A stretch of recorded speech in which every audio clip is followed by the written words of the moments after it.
Yeah, definitely. So it looks like we're going to a backup match. Looks like I see.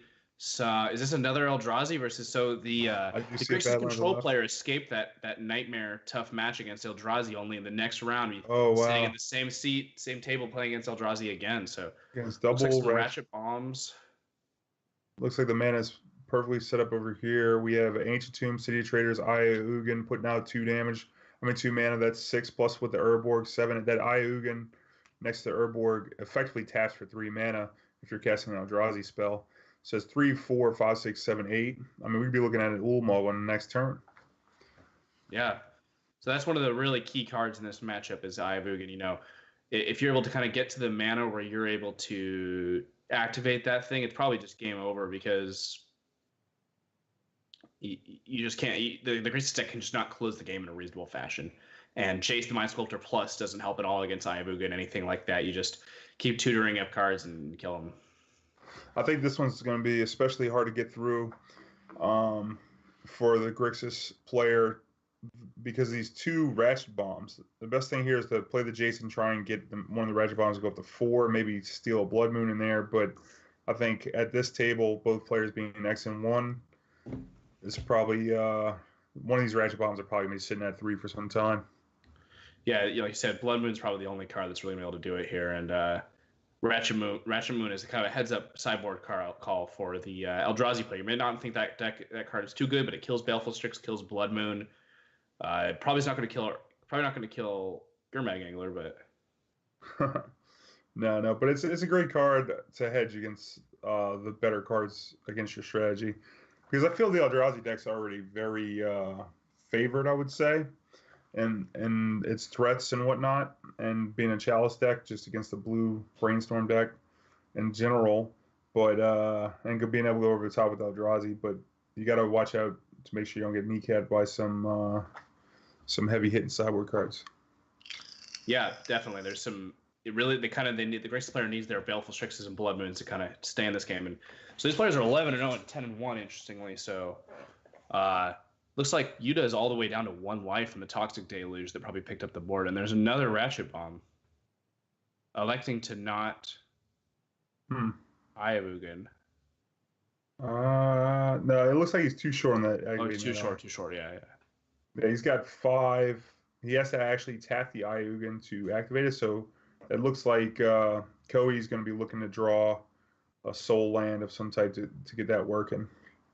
Oh man, Jace Brainstorm found 3 lands. So interestingly, Yuta did not fetch before. Oh, at 1 life, duh.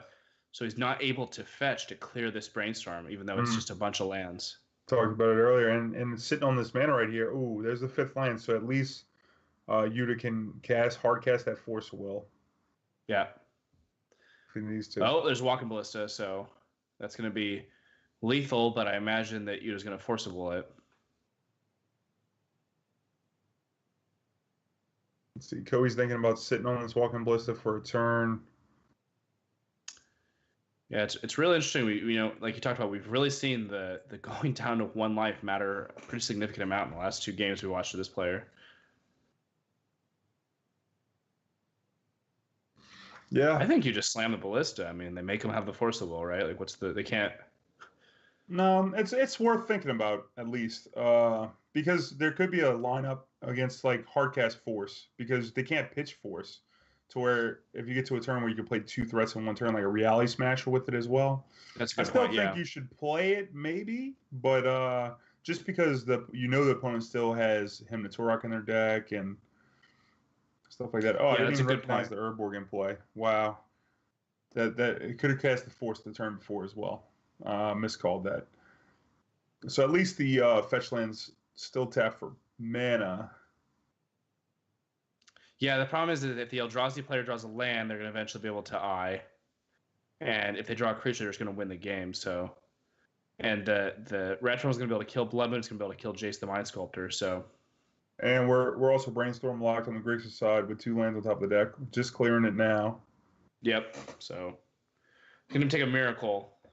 I'm not quite sure even what combination of cards could come off the top, but I don't even know what miracle will work here. Definitely not Terminus. Yeah, it'd have to be a bunch of Temporal Masteries. No, there's a Thought-Knot here. All right, so Thunderous Wrath off the top. You ready?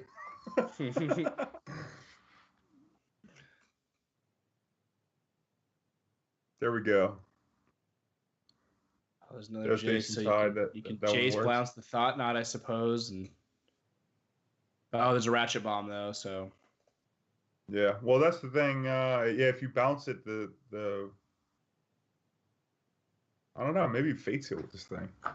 well, you're dead on board, so you have to. Oh, you are dead on board. Yeah. Yeah, that's right. I keep forgetting where. Like, I guess you just take it for granted your life total. Yeah. I want this game to go forever. I really wanted this game to go to the eye, so we could see the eye action. But this is definitely going to be a very poor exchange because as soon as the Thought Knot comes off the board, you get to draw the card. The Ratchet Bomb will take care of the Jace, but when it comes back down, if you drew anything relevant, it's probably going to get removed. So maybe you can bounce it into a hymn. That would probably be the best situation here. But we know there's no discard on this side. See what he picked up. Let's see. Maybe he drew the hymn, possibly. This triple Ratchet Bomb draw is really taking away a lot of the possibilities. Oh, Gurmag. There we go. Okay, so that's gonna be able to block the Thought Knot here. I wonder if we'll see one of the Ratchet Bombs go up to 7. Let's see if he's gonna remove that land or not. After that last match. Nope. Oh yeah, good point. I mean, Oblivion Star at this point would not matter to him, but it's probably there's Reality Smasher. That's not gonna quite do it though. Well, both can be cast this turn, so. Okay. There is an option, maybe Reality Smash and force the trade on the Gurmag. That's possible.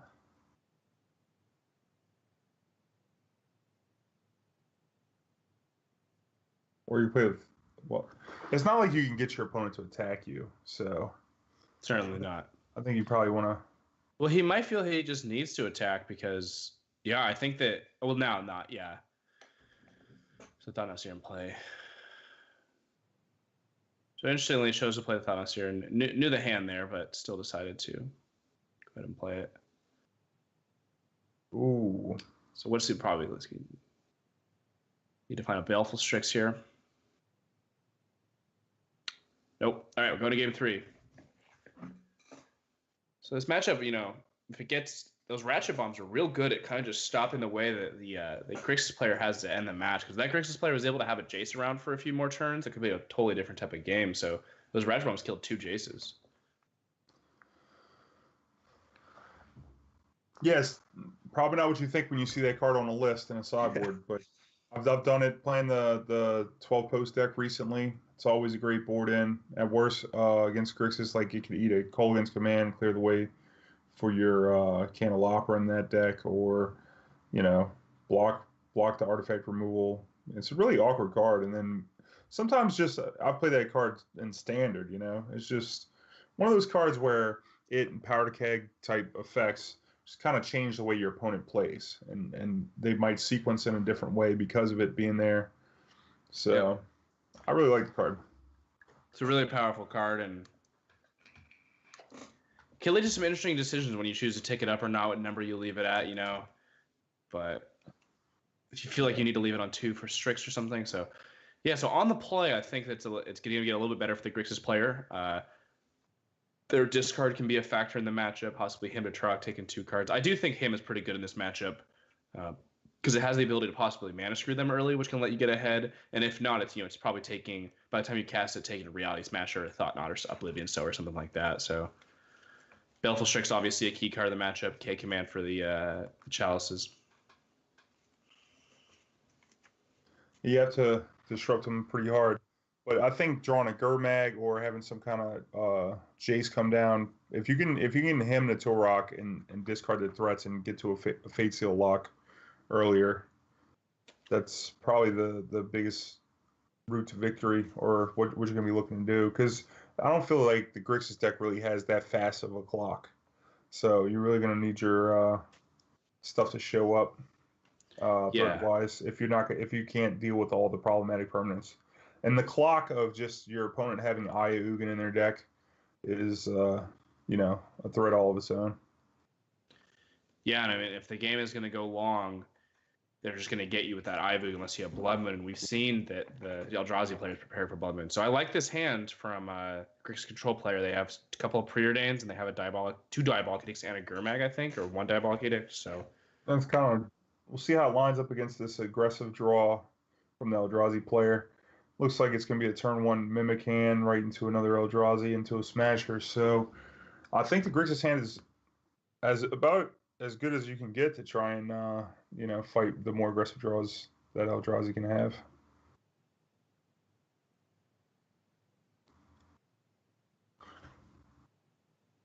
Yeah, you really just need some disruption into a Gurmag is the way you win this matchup. Okay, so top both cards. There's some good ones. Another land, interesting. Oh, there's the Ratchet Bomb we were talking about. So yeah, so there's going to be Mimic into Endless One into Smasher here, which can be tough for any deck to compete with because the Mimic will be attacking for 4 next turn, and 5 the next turn. That card can get out of hand pretty quickly. And the Mimic just being a blocker for the most relevant piece of removal, Diabolic Edict, for something like a Reality Smasher is pretty important. So I think that Yuta is thinking if he needs to hit a truck here. Yeah. I don't know. What do you think? That's got to be the one, huh? I think I would hit him truck. I think the way you win this game is getting them to stumble early. Cross your fingers. Yeah. I mean, if you manage through them and you're able to get a few more turns, that's great. If you hit a Reality Smasher, that's great. But it has a lot of probably dead hits in 6 cards. So let's see. So there's the Rash Ramen and Karakas. That's probably the 2 worst cards in Kohei's hand. Oh, wow. Gets to still do everything he wants to do. Yep. Curve, the Eldrazi death curve undisrupted here. Yeah. I mean, that'd only be the only thing that would make this worse if that was a top knot seer.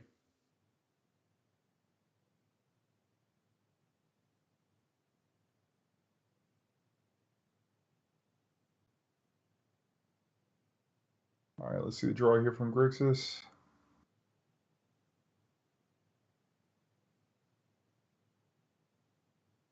Thinking about it here. That Mimic is... Looks like a Brainstorm. So he's going to choose not to Brainstorm before playing a land here. Oh, interesting sequencing here. So he might be looking for another him to truck and think that's the only way he could stay in this game. Yeah.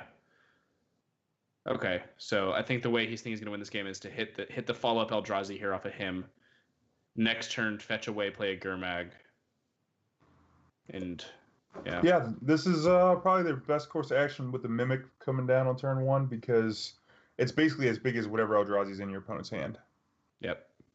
Yeah, see, this is why I like him in the matchups. It just feels like, it's your only chance to really get him. Okay, so got a Soul Land and a Smasher there. I'm not sure what that last card is. So that was I think our opponent played that pretty well there. I don't know if they had the him in hand, but they just decided the only way I'm going to win this game is if I find a him. And they're going to be taking a lot of damage. It looks like they're going to be taking 10 going down to 4. So even... the Toxic Deluge can't save them there. Yeah.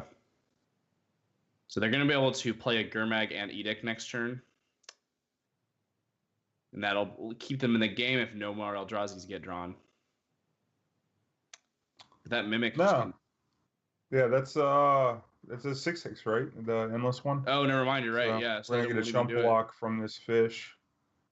Yeah, the fish has a chump block. Yeah. We'll see. I don't think there's much that can get him out here if with no access to Toxic Deluge. Yeah. See, this is the kind of my problem with this Grixis control deck is it's very proactively disruptive, but it can just fall behind on board so quickly, and it doesn't have the reset button of Terminus like Miracles has. So it just feels kind of bad sometimes when you're playing against these decks that can just get to board a little earlier, even though obviously Miracles is not great against Eldrazi. No. But you're right. You are missing. You don't have any kind of stop valve other than Toxic Deluge, which is generally good, but Eldrazi in particular, their aggressive draws like this, they pressure your light total way faster than any other aggressive draws, I'd say. You don't see turn 2 attacking for 4 with any deck. any aggressive deck anyway. It looks like the Grixis player's sweating it out, trying to figure out if he has any outs off this preordained he can hit, or if he just needs to Gurmag plus Chump. You just like, oh my gosh, why don't I play Miracles? At least I could have a Terminus on top of my deck. That's what I got from that look. But he needs a few Wastelands into a Tabernacle here. Oh man, don't get me started. I should have played a few more Wastelands and Tabernacles. We wouldn't have a trouble. We get some Knackles in the chat. Knackles out. No, but it's kind of. Yeah, I'm wondering what the outs here. We don't have deck lists, so I'm not quite sure what the Grixis. Well, in Engineer Explosives would be a start because you can blow up these endless ones and then Diabolic Edict. Obviously that would be the sickest slow roll ever, but an Engineer Explosive for 0 would be the best. Yeah, I wonder. We got to find that. He's thinking. Head down. Ensnaring Bridge would be another one, yeah. Yeah, that's a huge possibility too. All right, so it looks like this Gurmag is going to have to chump. No, that won't even work, yeah. And that's just the game, right? Oh, you bottomed. I guess it had to be Ensnaring Bridge if they didn't keep the preordained. If there was an Engineering Explosives probably in the deck, there would probably be a preordained here. Although I don't see that card too much, but I don't play much Grixis. I think it's a very fine card in Legacy, though. Very underrated. Or not underplayed, I would say. Yeah. Especially given the amount of chalices and Mox Diamonds, and you'd be surprised how often you can blow somebody up by killing their Mox, even the Moon decks. Yeah, it's a really powerful card. Someone pointed out that Hijetsku's second right would probably be the best card he could have drawn here. Oh man. Yep. Could have caught him while he was tapped out with the Ancient Tombs too. That would have been the best time. Yeah. It's out for next turn. If he survives this turn, second right's off the table. These Ancient Tombs. Looks like that's the game, yeah. So the turn 1 Mimic into turn 2 creature, turn 3 creature is going to get the match. Very fast start.